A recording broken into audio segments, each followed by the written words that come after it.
Deciding to go all in on business coming from a corporate career was one of the most challenging things that I did not expect.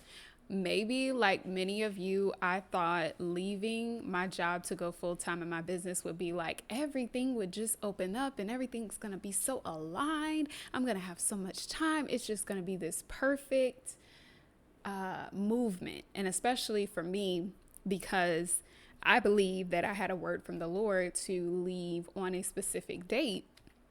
And when I made that move, I was also believing that because it was a word from God, that there was going to be no issues, that everything was just about to take off from here.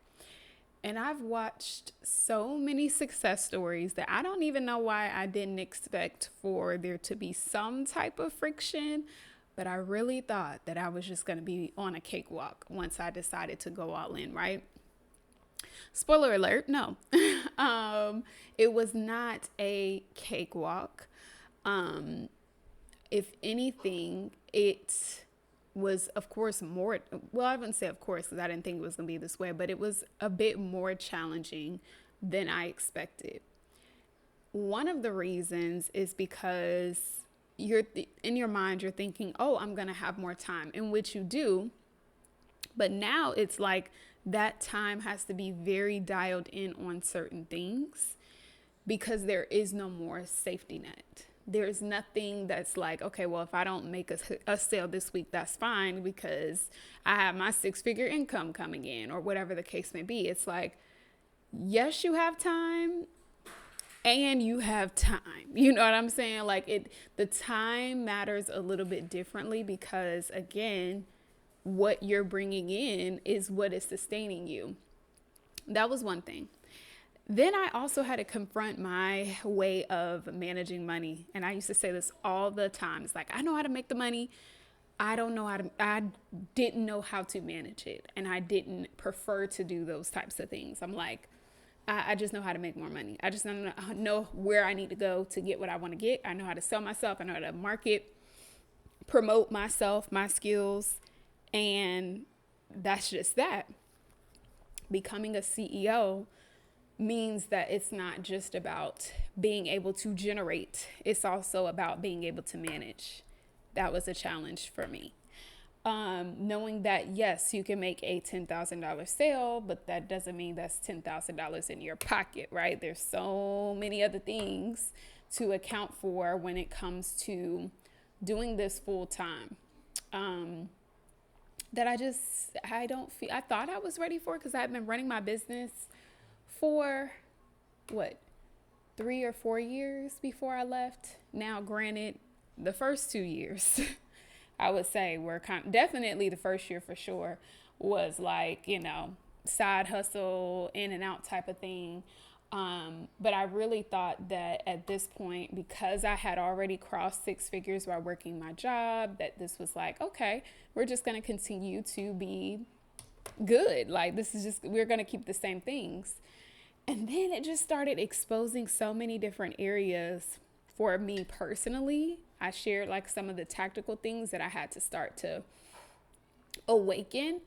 And I have this little note in my phone that says, one day as a business coach. I don't really desire to be a business coach, but so many things that I'm learning.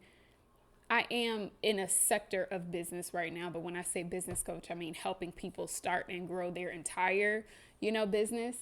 And I don't desire to do that, but every lesson I learn, I'm like, I need to put this down in the notes because my people, whoever, even if I don't make it into a thing, I at least want to be able to share what I wish I knew. Like I'm pulling up now. I have like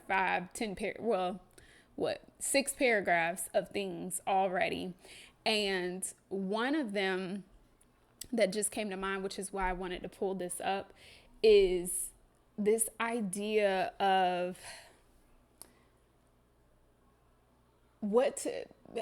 that it's not just about knowing things. When I first started this, I really thought if you know enough, you should be able to be successful. Like, I'm smart. I know these things. I've done this before. I've had success before. I know exactly what to do. I know, step by step, in and out. Like, I'm smart. So there should be no problems, right? I should be able to sell this thing like it's nothing if I know what I'm doing. But what I realized specifically in my industry, or in this particular industry that I'm in the coaching world, that it's really not about, and you know what? I dare to say in any industry, I even think about like the products I used to sell. Nobody really cared about how much, like laptops, for example. People did care about specs, but because of what it did for them, they really don't care about how many hours it took you to develop this technology and how much, this person knew about this before they developed it. All that stuff actually really never mattered. They just cared about, is this going to be fast enough to do what it is that I needed to do and be reliable enough to get through, another 3 years or whatever until they do their next refresh. And in this world, it actually is the same way. Nobody cares that Kirsten had years of this, that, Kirsten went and met people in person, that I failed and all this, that matters for the story. But really nobody, being smart doesn't matter. And the reason I say that, I shouldn't say doesn't matter. It doesn't mean that you automatically will be off to the races. Like, that's not it. Which is an interesting tension, because in the corporate world, not to say being smart gets you everywhere, because of course there are some people who are not smart and they've gotten further, but being really good at what you do itself and being smart and, resourceful and all of that can get you pretty far. It really can. Yes, you have to have network and all of that, but having a track record of knowing like what you're doing can actually get you very far. You don't have to do much promotion when, like, you don't have to make yourself visible, because you doing your work well already makes you visible. You know what I'm saying? I hope I'm saying this in a way that makes sense. You'll get noticed if you do what you're supposed to do, and if you go above and beyond. Like, people can see what you're doing by you actually going all in your work. The same isn't true when it comes to business ownership. You can be great and be the best kept secret. And that's what I find that I have fallen into. I'm like, I really know this stuff. Well, first of all, I went back and forth, even just like, should I be doing this? Should I be? And I'm like, girl, like, you have all of this knowledge and still, had this tension of going back and forth. And then I'm like, all right, here's my thing, started doubling down on it. And as I was just alluding to, it's like you can still be the best kept secret, because it's not about who really is the smartest. And I hate to say it like this, because I don't want it to sound like people don't have to be good, because they do. But when we think about this online coaching world, some people who are not the best kept secret, who are not the best at what they do, they get these people in because they're willing to outmarket. They're willing to make offers. They're willing to promote. They're willing to get out there, 5 times as more as someone who is just content with being good at what they do. And although I don't like that, that's just really the way that it goes. And so you have to either adapt and make the system work for you, or you're just out of the game. And I feel too passionate about what I do and the people that I have to serve to just be out of the game. And that's why I've started to really up my visibility. Because I'm like, yeah, too many people don't know me. I think a lot of times we'll be like, oh, we need a different audience. We need this, da, da, da. But when I think about it, I'm like, too many people don't even know who I am. I just joined a community. I don't know anybody in that community, which is crazy. The amount of, different things that I've been a part of in this community, I don't know anybody. And none of them knew me. And so I'm just like, this is my area, like, to focus on this year, is to create that visibility, because it's not just enough to be good. And that's one of the things that I had to continue to embrace and learn, that's different from coming from a corporate background, where it's like, if you do your things, you'll climb the ladder. This is not it. You could be the very smartest person and the least paid. So that's one thing that was a hard lesson for me to learn and just start to lock into. So whether you are considering going full time or you already are, just please know that I am in your corner, and I know exactly how it is to feel like, yes, I know what I'm doing. I'm one of the, if not, I'm going to say the best in what I do and what I know. That's what I'm going to say. I'm the best for my people, and I'm the best for what I do and for what I know. And for not enough people to know that, that's a problem to be solved.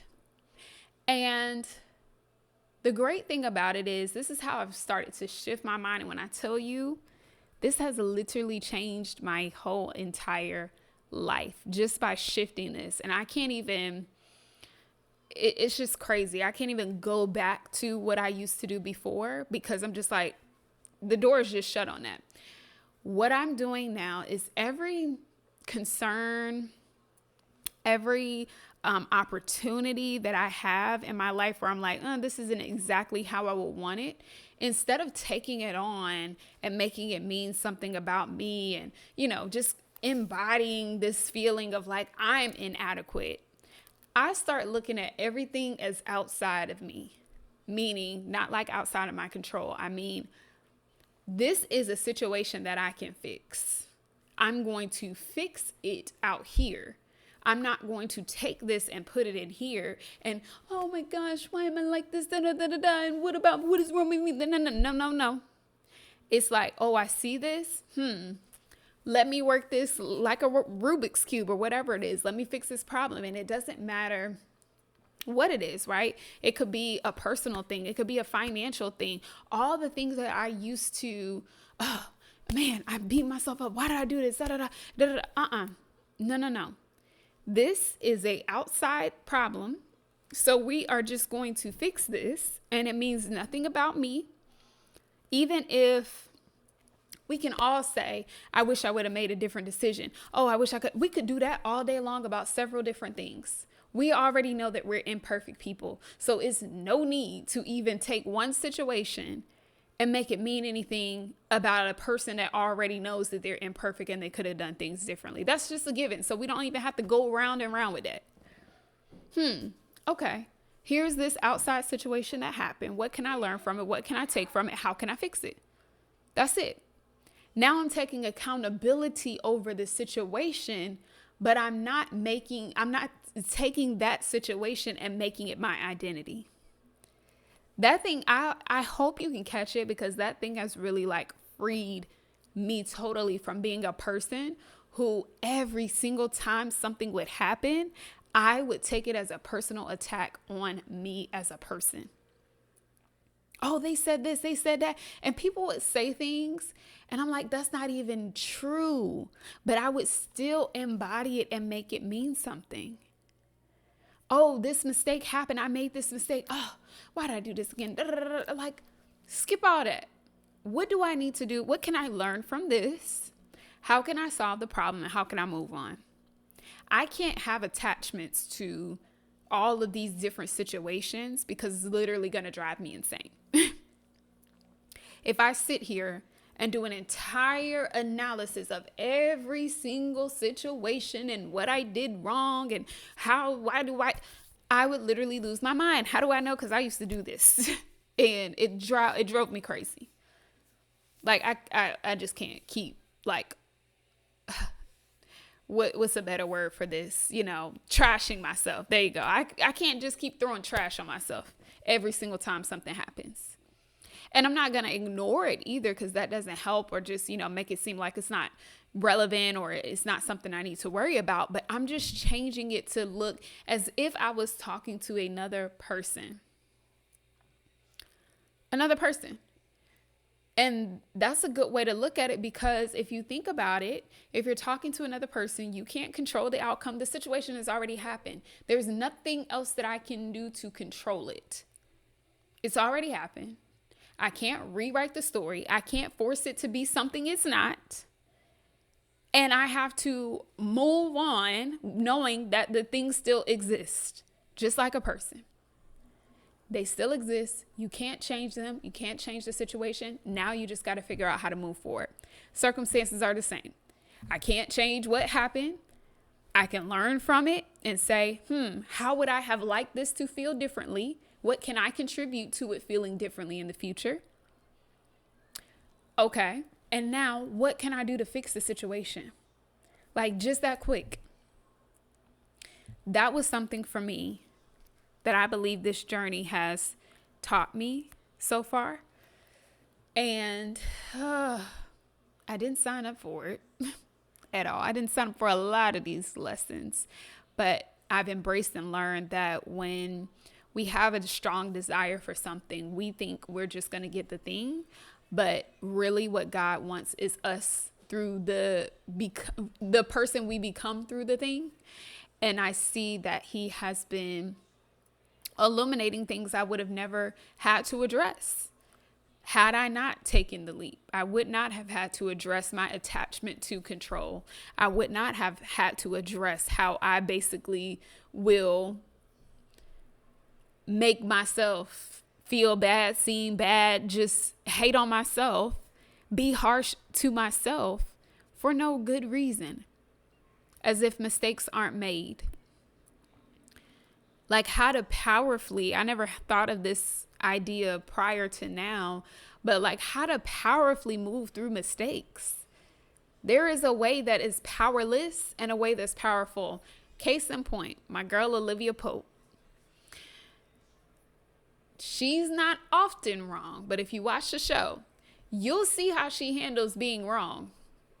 She doesn't grovel. She's not in here, oh my gosh, she's like, okay. Like, life moves on. Life moves on. And I think that is a great way in your own right, in your own way of being, to become. That loser behavior is just not it. And I wrote about this in my book. I talked about like this loser behavior. Like, oh my gosh, I'm so sorry. Like, there's nothing wrong with apologizing, but it's a powerful way and it's a powerless way. It's a way that's groveling and begging, and it's a way that says, you know what, I take accountability for this, and how am I going to fix it? And I'm not going to cower and hide. I'm not going to avoid you in the hallway. I'm still going to be who I am. Mistake and all. Yep. And what? That's what we used to say back in the day. And what? So that's been a few of my lessons on this full-time business journey that have been shocking. Again, did not sign up for, yet I guess I did sign up for. I didn't read the fine print when I said this was what I wanted to do. And it's an ongoing journey and lesson. But what I will say, one of the major blessings, let me put some gratitude on this. One of the major blessings of this is I literally feel limitless. Although it's, as I said before, it's like, it's on you to create, it's on you to manage, all these, there is no check coming for you every 2 weeks. You've got to create that for yourself.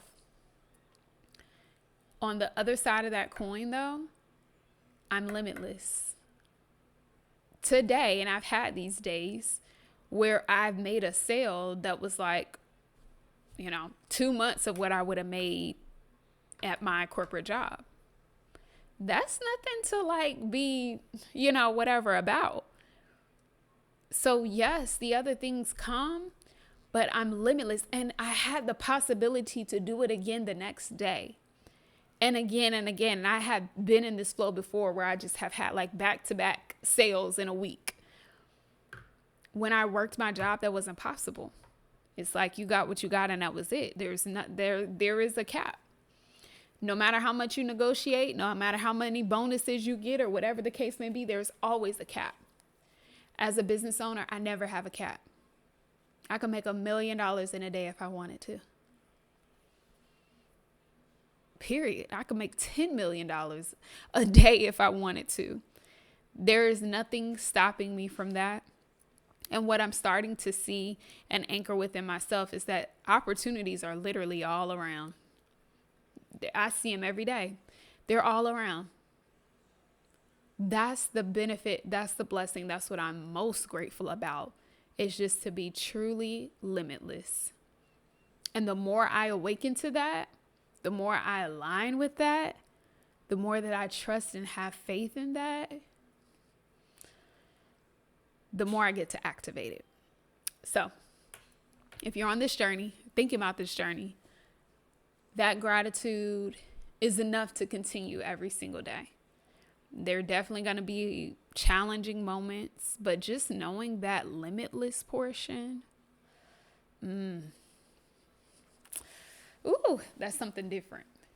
And when you know that, and when you act like that, and when you make that a part of your norm, not shrinking yourself. That's another thing that I've had to learn. Why did I shrink myself to only $100,000 a year? I've already made that. Why did I shrink myself to $100,000 a year when I've sold millions in a quarter for a company? Just because I was with them, that skill set didn't go nowhere, because I did the same thing that I do now. Find opportunities and close them. The skill set is the skill set. People who have the money to spend, they still have it. So why did I limit myself to only looking at, if I can match my salary? I never thought about this, but I'm like, why didn't I align with what I actually brought in revenue wise and make that my standard? So that's what I'm going into my week with. I'm aligning back with that and making sure that there are no internal limits there saying I can only go this far. Because the Bible says, I don't want to misquote. I'm going to summarize and then you go look it up. But according to your faith is how you'll be blessed. I believe that's what it says. According to your faith. We're going to just say that. According to your faith. So if my faith is only saying, well, it'll be okay if I just do this, and that's all I get. But what if according to my faith was 10 times that, and not make it a thing because I've already done it before? It's not a thing. It's normal life. So join me in that this week. What is the 10X? What is the thing that you're really like, I've done this before, or like, I know this is where I need to be. I'm not limiting myself and watering myself down. I'm going for it according to my faith. So my faith is going to be big faith this week and all weeks. All right. Go ahead and check out this next video. Make sure that you subscribe to this video or to this channel, and I will see you on the next one.